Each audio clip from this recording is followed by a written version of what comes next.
ब्रह्मचर्य पंच तत्व की महान ऊर्जा का भंडार। दोस्तों, अगर हम ब्रह्मचर्य का पालन करें तो हमारा मन, शरीर और बुद्धि चमत्कारी रूप से ऊर्जावान बन जाता है। लेकिन ऐसा क्या है ब्रह्मचर्य में कि हर कोई हमें ब्रह्मचर्य का पालन करने के लिए कहता है? क्या इससे हमें कोई शक्ति या ऊर्जा मिलती है? क्या हम त्रिकाल ज्ञानी हो सकते हैं?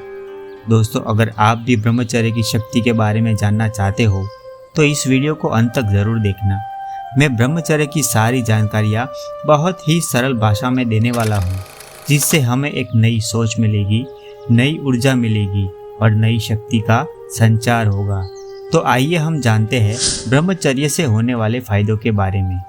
दोस्तों, आप सभी को मालूम होगा कि हमारे शास्त्रों में मनुष्य की उम्र के हिसाब से 4 आश्रम व्यवस्था बताई गई है।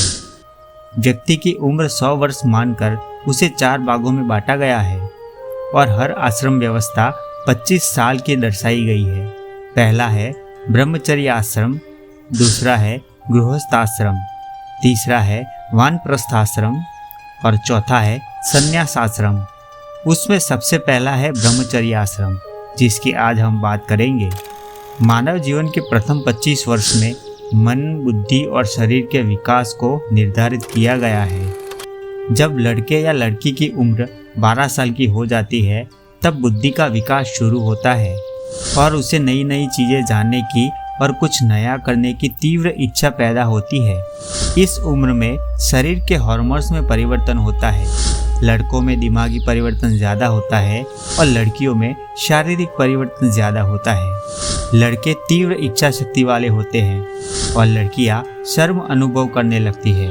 इसी उम्र में हमारे मन, बुद्धि और शरीर का विकास होता है और व्यक्ति पूर्ण रूप से ऊर्जावान होता है, शक्तिशाली बनता है। लेकिन ब्रह्मचर्य किसे कहते हैं? दोस्तों, आज के इस भागदौड़ वाले ज़माने में मनुष्य ब्रह्मचर्य की शक्ति को भूल गया है और पाश्चात्य संस्कृति को अपना लिया है।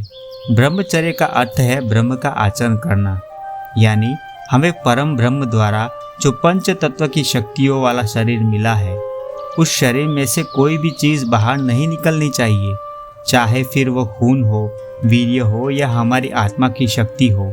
और उस शरीर को ब्रह्म में लीन करना है, एकाग्र करना है, आत्मशक्ति को जागृत करना है और शरीर को ऊर्जावान बनाना है। यही मानव जीवन का लक्ष्य है। इसे कहते हैं ब्रह्मचर्य का पालन करना। दोस्तों, आप सभी को ये मालूम होगा कि हमारे शरीर को चलाने के लिए शरीर में खून की ज़रूरत पड़ती है। वैसे ही हमारे मन और बुद्धि को शक्तिशाली बनाने के लिए सीमन की ज़रूरत पड़ती है, यानी वीर्य की ज़रूरत पड़ती है। वीर्य यानी वीरता प्रदान करने वाली शक्ति। आप ही सोचिए, वीर्य की एक बूंद अगर नया जीवन, नया जन्म दे सकती है, तो वो हमारे मन और बुद्धि को कितनी शक्ति देगी। क्या आप ऐसी ऊर्जा को, ऐसी शक्ति को शरीर से बाहर निकालना चाहोगे? लेकिन अगर हम ब्रह्मचर्य का पालन ना करें, यानी कि वीर्य को नष्ट करें, तो क्या होगा? दोस्तों, अगर हम शरीर में से हर रोज़ अपना खून बाहर निकालते रहे तो क्या होगा? बिना खून के शरीर नहीं चल पाएगा। अगर शरीर में खून ही ना बचे तो हमारा शरीर बीमार होने लगेगा और क्या क्या हो सकता है वो आप जानते ही होंगे।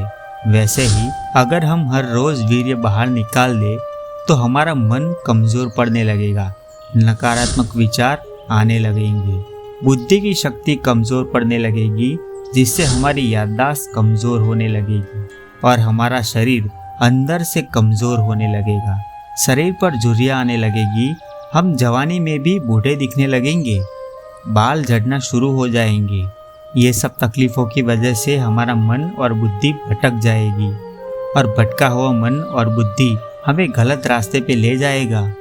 हम जीवन में कभी सफल नहीं हो पाएंगे और अंत में हम बहुत डरे हुए और मायूस होने लगेंगे। अब हम जानते हैं ब्रह्मचर्य की शक्ति को जागरूक कैसे करें। दोस्तों, ब्रह्मचर्य की शक्ति तभी प्रकट होगी जब आप ध्यान करोगे, मेडिटेशन करोगे और अपने मन को शांत करने लगोगे। ध्यान में जब आप सांसों को अपने कंट्रोल में ले लेते हो, तब सीमन या वीर्य ऊर्जा में परिवर्तित होता है और वो आपकी सुषुम्ना नाड़ी से मस्तिष्क तक पहुंचता है, जो आपके मन और बुद्धि को काबू में करने लगता है और आज्ञा चक्र तक पहुंचता है, जिसे हम तीसरा नेत्र कहते हैं, वो जागृत होने लगता है। आज्ञा चक्र पर पहुंचने पर आपको कपाल में शीतलता का अनुभव होगा, जो आपके मन को शांत करने लगेगा। अब आप जिस जिस चीज़ पर ज़्यादा ध्यान केंद्रित करोगे, वो चीज़ आकर्षित होने लगेगी। ये आपको इतना शक्तिशाली बनाएगी कि आपको केवल लक्ष्य ही दिखेगा। आपको ना रात का अनुभव होगा, ना दिन का अनुभव होगा, सब एक हो जाएगा। रात दिन एक होने का मतलब है काल चक्र यानी समय चक्र को पहचानना। आप धीरे धीरे काल चक्र को जानने लगोगे। उसके बाद ये ऊर्जा उससे भी ऊपर सहस्त्रार चक्र तक पहुँचेगी। जब सीमन की ऊर्जा सहस्त्रार तक पहुँचेगी, तब वो अर्धनारीश्वर की भांति महादेव का रूप ले लेगी और समाधि की असीम शक्ति को प्राप्त करने में सहायक बनेगी। इस समय आप छोटे से छोटे कण से लेकर बड़े से बड़े ग्रह को समझने लगोगी। ब्रह्मांड आपके अंदर आ जाएगा, जिससे आत्मा का जागरण होगा और आत्मशक्ति आपके मन और बुद्धि को चलाने लगेगी। क्या आपको पता है कि महाबली हनुमान जी ने सूरज को निगल लिया था, पर्वत को अपने हाथ में उठा लिया था। वो ब्रह्मचर्य का पालन करते थे और एक ही नाम का रटन करते थे, जय श्री राम। दोस्तों, फिर भी आपका मन काबू में नहीं हो रहा, तो आपको मन के खेल को ज़रूर जानना चाहिए। मन हमारे साथ कैसे खेल खेलता है, ये जानने के लिए आप इस वीडियो को देख सकते हो। इसमें आपको मन का पूरा खेल समझ में आ जाएगा। दोस्तों, मिलते हैं अगली वीडियो में। तब तक के लिए जय श्री राम, जय हनुमान।